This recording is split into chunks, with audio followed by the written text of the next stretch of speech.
As someone who has adopted uncertainty as the foundation of my worldviews, one of the things I'm most unsure about is whether the conclusions I've shared will ring true to anyone else.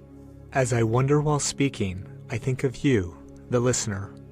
I realize that the human mind is naturally inclined to reject many of my ideas, which leaves me wondering how you'll respond. I wonder if you'll agree with the paradox that the closest statement on absolute truth we can make about our origins is that we can never know the absolute truth of our origins. I wonder if you'll see the beauty in setting theistic and non-theistic worldviews alongside each other and gaining inspiration from both. I wonder if you'll spend some time each day pondering the extraordinary nature of life and avoid taking it for granted. I wonder if marvel can replace certainty for you as well as it has for me. I also wonder whether you'll seek purpose by being useful to others. I wonder if you'll be motivated to pursue whatever best matches your unique skills, interests, abilities, and passions. I wonder if you'll see morality in the light of the consequences of actions, and not that actions themselves are inherently good or evil. I wonder if standards within ranges could be decided upon and then serve as a way to use social accountability to keep undesirable behavior in check. I wonder if we can disassociate belief in God from morality, thereby untangling the misconception that only God-believing individuals have reasons to be moral. I wonder if you'll agree that while love serves many purposes, its primary purpose is to form families where children can be raised safely. I wonder if you'll accept that love can never be fully understood or explained, and that the mystery of love is one of the things that makes it so special. I further wonder if these shared desires and goals are enough to bring people together in a unified way. As we discussed in the lecture on morality, a group of like-minded individuals provides distinct benefits unavailable to those who have worldviews in isolation. However, I've observed that humans are far more likely to create shared bonds of togetherness over aspects of life that are better classified as supernatural or mystical. The worldviews I've shared are rooted in logic and reason, and I fear that I've discovered yet another paradox. The acceptance of absolute truth based on logic and reason may never gain enough traction to be broadly enjoyed because absolute truth describes what is, when we as humans are programmed to congregate around ideas or experiences that promise something greater than what is. To combat this, I wonder if marvel can double not only as a replacement for certainty, but also as a substitute binding agent with enough allure on its own to encourage togetherness. If marvel alone is not sufficient, I wonder if there might be other means of bringing people together in ways that inspire and provide a sense of something greater than what is. If some form of togetherness doesn't take shape, I worry that the keys to understanding absolute truth will continue to evade the majority of humankind. This concern hints at the biggest gap between where I am and where I want to be. As of the sharing of this presentation, I am alone in my beliefs. I am a single human being who places uncertainty and marvel at the center of my worldviews. I believe this represents a rational, insightful view of absolute truth, but it lacks the benefits that come from sharing beliefs with other like-minded individuals. Again, due to the paradoxical nature of many of my conclusions, I worry that the ideas I've offered won't be appealing enough to the human mind and heart to gain broad adoption. This means I may end up being forever unaccompanied in my beliefs, despite recognizing the importance of being part of a larger group. If this is my fate, I take solace in knowing that I've benefited greatly as an individual from shifting my perspective to where it is now.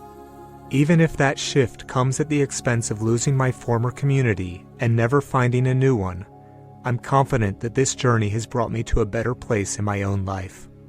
If I end up standing alone, I will be standing in my truth, and I'm comfortable with that outcome. With that said, I would much prefer an outcome where you, me, and others could benefit from the knowledge of these principles in a more unified way. As we discussed in the first lecture, this presentation was designed to allow you to join in the process of discovering and documenting truth. It's also an invitation to help create a community of individuals who accept these foundational truths and want to spend time with others who view the world in similar ways. I don't know exactly what a community like that should look like, but if there are enough people who have this desire, I believe we could figure it out together. If that group were to be aligned around absolute truth, it could change the world in incredibly positive ways. As human beings, our natures are both devilish and divine. With the help of other like-minded individuals, we could seek to root out the bad and double down on the good. This is best accomplished by understanding our undesirable tendencies, learning how to overcome them, and working together with others to improve. We could aim for ideals worth striving for, all while maintaining our unique individual selves. My time in religion taught me that there are both positive and negative aspects of being part of a community like the one I'm describing. We've already discussed the dangers of being blind to truth when it doesn't align with those closest to us. We've also mentioned the often imposing barriers to leaving communities that are no longer in our best interest. In addition, the line can sometimes get fuzzy between a positive social structure with like-minded individuals and a fanatical, behavior-controlling cult. We must be careful to differentiate between the two and reject anything that skews towards the latter. Belonging to a group can also create a sense of superiority for those in it compared to those on the outside. This can limit our ability to fully connect with other people and prohibits appreciating every person just for the unique, wonderful person they are. The titles we use perpetuate that separation. Agnostics, atheists, Buddhists, Christians, Jews, Muslims, etc. are all terms that emphasize what makes each group different. The descriptions unify the people within them at the expense of erecting walls that block off those on the outside.